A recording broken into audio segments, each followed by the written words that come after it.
जय हिंद। आज हम समझने वाले फर्स्ट इंफॉर्मेशन रिपोर्ट मतलब कि एफआईआर के बारे में। पहले हम शुरुआत एफआईआर से देख लेते हैं। तो एफआईआर में दो तरीके का एफआईआर होता है, एफआईआर और जीरो एफआईआर। इन दोनों के बारे में समझेंगे कि इसमें दोनों में क्या फर्क है और दोनों को कैसे किया जाता है। उसके बाद हम बेल के बारे में समझेंगे। बेल में दो तरीके का बेल होता है, एक एंटीसिपेटरी बेल और रेगुलर बेल। तो इन दोनों का क्या प्रोसीजर होता है, कौन सा इजी होता है, कौन सा हार्ड होता है, इस बारे में भी समझ लेंगे। फेक एफआईआर या फॉल्स एफआईआर कोई कर दे तो उससे कैसे बचे। हो सकता है कि इस वीडियो में कवर ना हो पाए क्योंकि ये बहुत बड़ा चैप्टर हो जाएगा, इस बारे में बहुत बड़ा लेक्चर हो जाएगा। तो हो सकता है अगले वीडियो में कवर होए, तो इसका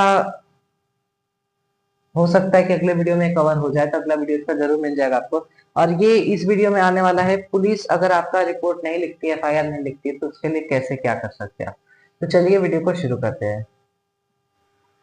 चलिए तब हम लोग समझ लेते हैं एफआईआर के बारे में। एफआईआर का क्या फुल फॉर्म होता है और एफआईआर कितने तरीके के होते हैं।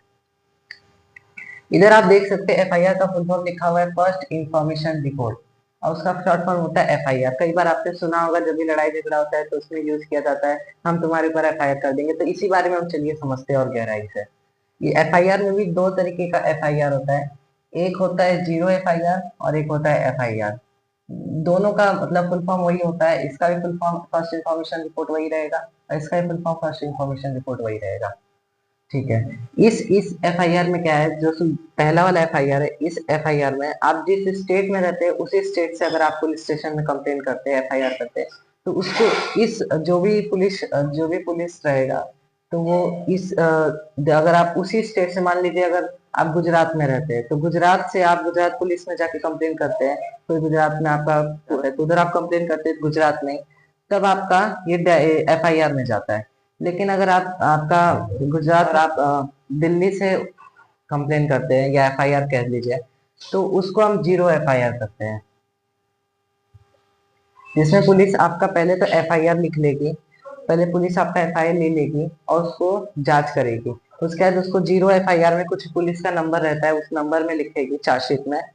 उसको नंबरिंग सिस्टम भी बोला जाता है, जो पुलिस स्टेशन में नंबर लिख के जीरो एफआईआर से जीरो एफआईआर किया जाता है। उसके बाद ये भेज देगी आपको दिल्ली, जो भी ये एफआईआर रहेगा ये डायरेक्ट चल जाएगा दिल्ली आपका।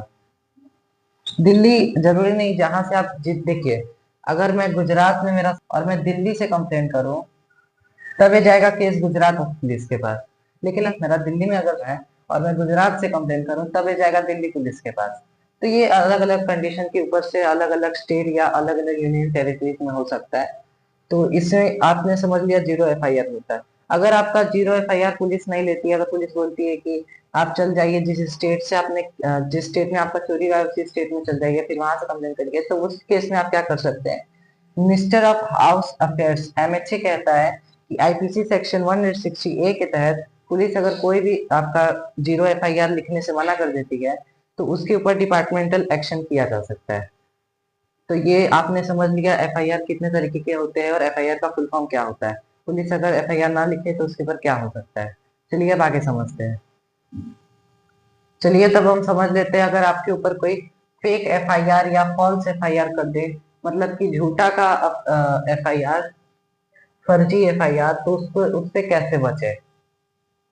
देखिए पहले तो आपको बेल लेना पड़ेगा, कोई भी सबूत आपको चाहिए रहेगा तो उसके लिए आपको बेल लेना पड़ेगा। तभी आप जेल से, तो जेल में बैठे बैठे तो कोई सबूत आपको ले नहीं पाएंगे। मान लीजिए ज्यादातर केस आपको स्टूडेंट के ऊपर ही होता है, कोई आईएएस बनने वाला रहता है, कोई आईपीएस का एग्जाम दे रहा रहता है, तो कोई बाजू वाले, कोई बाजू के गांव वाले उसके ऊपर केस कर देते हैं या उसका दोस्त ही केस कर देता है। तो ऐसे केस में आपको पहले तो बेल चाहिए, अपने अपने अपने लिए आपको सबूत इकट्ठा करना होगा उसके लिए पहले। तो उसके लिए आप पहले बेल ले लेंगे।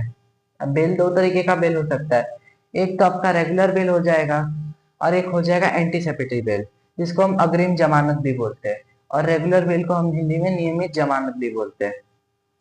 तो चलिए पहले हम एंटीसिपेटरी बेल के बारे में समझ लेते हैं, इसका क्या, कैसा ये बेल रहता है और इसका क्या प्रोसीजर रहता है। देखिए इसमें जो आपको रहता है, गवाह और जज को अपना पूरा डॉक्यूमेंट देना पड़ता है। मतलब इसमें आप अपना आधार कार्ड दे दीजिए, पैन कार्ड दे दीजिए, पासपोर्ट दे दीजिए, तो जो है एंटीसिपेटरी बेल हो जाता है और आपको देश के बाहर कहीं नहीं जाना होता है इसमें। दोनों में वैसे बेल कौन सा भी हो, आपको देश छोड़ के नहीं जाना होता है और आपको हर चीज में आपको सहायता करना पड़ता है। जब भी पुलिस बुलाए आपको तहकीकात के लिए तो आपको जाना पड़ता है। ठीक है, तो इसमें कैसा है, आपको जो गवाह है और जो जज है उसको आप पूरा अपना दे दीजिए, अपना पासपोर्ट दे दीजिए, अपना पैन कार्ड दे दीजिए, अपना आधार कार्ड दे दीजिए, तो इसमें आपको एंटीसिपेटरी बेल दे दिया जाएगा, आपको कोर्ट की तरफ से जज आपको दे देगी।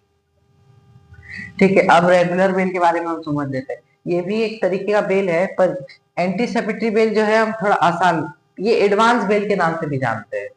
जैसे अभी हमें कोई गिरफ्तार करने, आपको ऐसा डर है कि आपको कोई गिरफ्तार कर लेगा इस जुर्म के, अरेस्ट कर लेगा इस जुर्म की वजह से, या आपको कोई फॉल्स एफआईआर में फंसा दिया है, अभी आपको पुलिस के गिरफ्तार करेगी, तो पहले ही जाके कोर्ट में एडवांस बेल ले लेता है।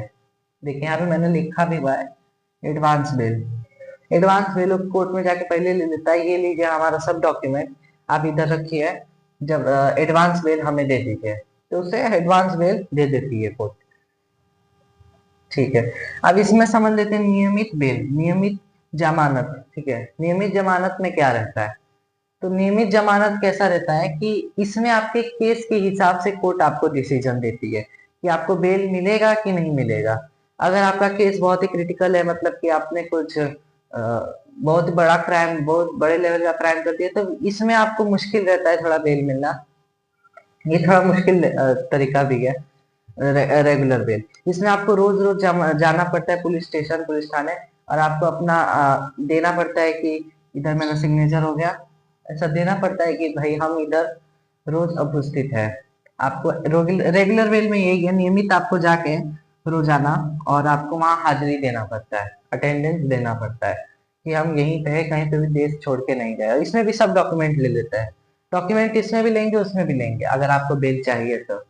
और इसमें दोनों में कुछ ना कुछ पैसा रुपया लग ही जाता है, दोनों में पैसा रुपया लगता है। देखिए अगर आपको बेल चाहिए और आपको फॉल्स एफआईआर कोई कर दिया ना, तो मेरे हिसाब से बेल लेके आप पहले अपने लिए सबूत इकट्ठा करेंगे। और फॉल्स एफआईआर कोई कर दिया तो ऐसा तो नहीं कि आपके पास कोई सबूत नहीं होगा। देखिए मान लेते हैं कि अगर आपके ऊपर कोई फॉल्स एफआईआर कर दिया कि ये इसने मेरा इतना लाख रुपया पैसा चुराया है, तो आप उससे पूछिए कब चुराया है, तो वो बताएगा किसी दिन या किसी तारीख का। तो आप अब उस दिन या उस तारीख को ये सोचिए कि आप कहाँ थे, आप कहाँ थे उस समय। या तो स्कूल में होंगे, तो आपके प्रिंसिपल, टीचर, कॉलेज के प्रोफेसर जो भी रहेंगे आपको बता देंगे कोर्ट में आके कि ये तो हमारे सामने ही था। और अगर नहीं आप लाइब्रेरी में थे तो उसमें भी आपको एक सीसीटीवी मिल जाता है, वहां पे भी, तो वहां पे भी आप देख सकते हैं। देखिए प्रूफ हर जगह है, अगर आप सच्चे हैं तो आपको प्रूफ मिल जाएगा। और बाकी आपने इधर समझ ही गया होगा बेल कैसा है, एंटीसिपेटरी बेल और रेगुलर बेल क्या होता है। हम आने वाले वीडियो में समझेंगे कि फॉल्स एफआईआर को कैसे हटाया जा सकता है। अगर आपके ऊपर कोई फॉल्स एफआईआर कर देता है तो उससे आप उससे कैसे लड़े और उसका क्या प्रोसीजर रहेगा। अगर आपको आपके ऊपर कोई फॉल्स एफआईआर कर देता है, फेक एफआईआर, झूठा केस कर देता है, तो उसके ऊपर क्या रहता है, तो उसके बारे में हम समझेंगे अगले वीडियो में। तब तक के लिए जय हिंद।